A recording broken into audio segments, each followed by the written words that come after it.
शनिदेव को कलयुग का न्यायाधीश कहा जाता है, जो कर्मों के आधार पर सजा और पुरस्कार के रूप में शुभ और अशुभ फल देते हैं। ज्योतिष में शनि को भले ही क्रूर ग्रह माना गया है, जिसके चलते लोग शनिदेव से डरते हैं, लेकिन इतना तय है कि शनिदेव कर्म के आधार पर दंड का विधान करते हैं।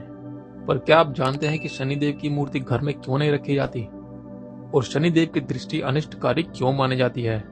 क्या है उसके पीछे की कथा? क्यों चढ़ाया जाता है शनिदेव को तेल और कैसे मिला शनिदेव को 9 ग्रहों के स्वामी का वरदान?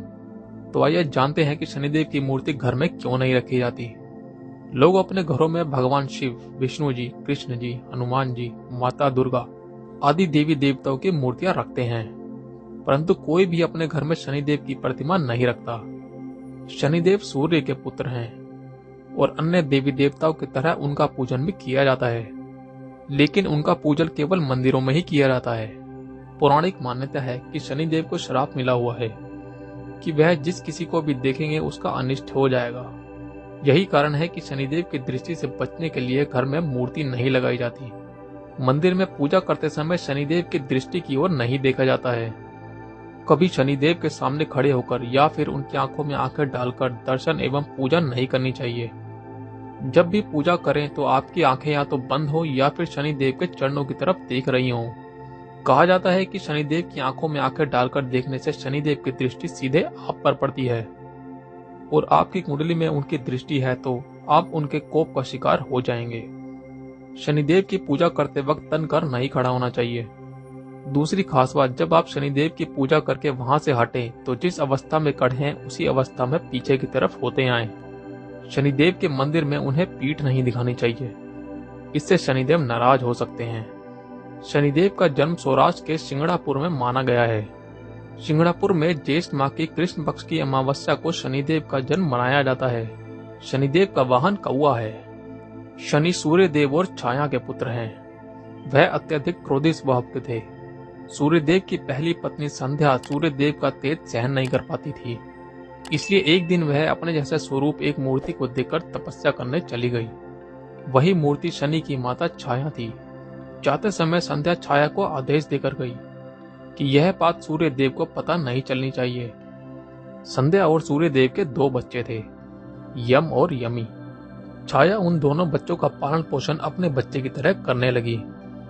इधर सूर्य देव छाया को संध्या ही समझते थे और उन्होंने छाया को अपने पास आने पर मजबूर किया। इसके कुछ समय बाद शनि का जन्म हुआ। यह बात जब संध्या को पता चली तो वह बहुत क्रोधित हुई। इसके बाद संध्या छाया और शनि से नफरत करने लगी। कुछ समय बाद संध्या तपस्या खत्म करके वापस सूर्य लोक आ गई। वापस आने के बाद वह अपने बच्चों का ध्यान रखती थी और शनि से नफरत करती थी। एक बार सब भोजन कर रहे थे तो शनि ने संध्या से भोजन मांगा, लेकिन संध्या ने कहा, मैं पहले यम और यमी को भोजन करा दूं, बाद में तुम्हें दे दूंगी, और शनि को बुरा भला कहने लगी। यह सुनकर शनि को गुस्सा आ गया और उन्होंने संध्या के पेट में लात मार दी, जिससे संध्या को और अधिक क्रोध आ गया और संध्या ने शनि को श्राप दे दिया कि जा, जिस लात से तूने मुझे मारा है वह पैर टूट जाए। यह बात सुनकर शनि अत्यंत दुखी हुए। इसके बाद शनि का वह पैर टूट गया। फिर सूर्यदेव ने अपने पुत्र शनि की हालत देखकर कहा कि मैं संध्या का श्राप तो वापस नहीं ले सकता, परंतु तुम्हारा पैर जोड़ सकता हूँ, लेकिन तुम सदैव लंगड़ा कर ही चलोगे। तभी से शनि की चाल टेढ़ी हो गई और शनि ने अपनी गलतियों से सबक लेकर यह प्रण किया कि कलयुग में कोई भी झूठ बोलेगा या अन्याय करेगा वह मेरे कोप का शिकार होगा। यही वजह है कि शनि की टेढ़ी चाल उनके सभी भक्तों को अधर्म और अन्याय करने से रोकती है। शनिदेव का पैर कैसे टूटा, इसके पीछे की दूसरी प्रचलित कथा शनिदेव और लंका के राजा रावण से जुड़ी है, जिसमें रावण ने शनि को बंदी बना लिया था। कहा जाता है कि हनुमान जी ने शनि को रावण से मुक्त कराया था।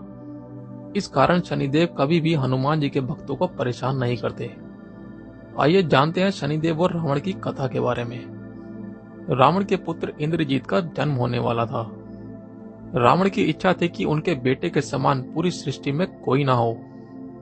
रावण बलशाली होने के साथ ही महाविद्वान तथा ज्योतिष का जानकार भी था। उसने अपने बल से सभी ग्रहों को अपने पुत्र के अनुकूल कर दिया था, लेकिन शनिदेव ही उसके वश में नहीं थे।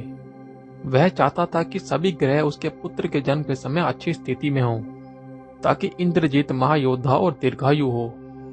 रावण ने अपनी विद्या से शनिदेव को इस स्थिति में ला दिया था कि वे बंदी के समान हो गए।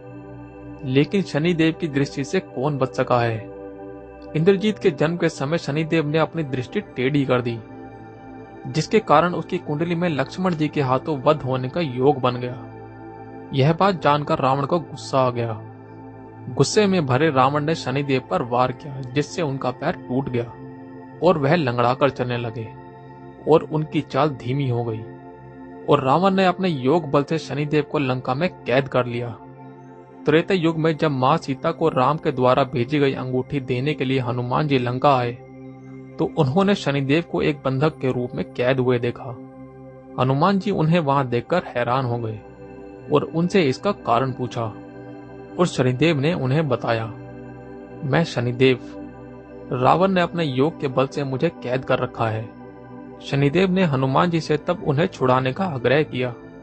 इसके बाद जब हनुमान जी ने शनिदेव को रावण से मुक्ति दिला दी, तो इस पर शनिदेव ने खुश होकर हनुमान जी से वर मांगने को कहा। तब हनुमान जी ने कहा कि कलयुग में जो भी मेरा भक्त होगा या मेरी आराधना करेगा, आप उसे कभी भी अशुभ फल नहीं देंगे। तभी से शनिवार को हनुमान जी की पूजा की जाती है और हनुमान भक्तों पर शनिदेव की कृपा बनी रहती है। कहा जाता है कि लंका से प्रस्थान करते वक्त शनिदेव ने लंका की तरफ वक्र दृष्टि डाली थी। इसी का कारण था कि रावण और उसके पूरे कुल का अंत में नाश हो गया। शनिदेव की दृष्टि अनिष्टकारी क्यों मानी गई है? क्या है इसके पीछे की कथा? क्या है भगवान शनि को तेल चढ़ाने की वजह? यह हम आपको अगली वीडियो में बताएंगे। आपको यह जानकारी कैसे लगी हमें अवश्य बताएं। साथ ही इस आर्टिकल के बारे में आपकी क्या राय है ये भी हमें कमेंट बॉक्स में जरूर बताएं। अगर आपको यह वीडियो अच्छी लगी हो तो इसे शेयर करें और ऐसे ही और इंटरेस्टिंग वीडियो देखने के लिए चैनल को सब्सक्राइब करना ना भूलें।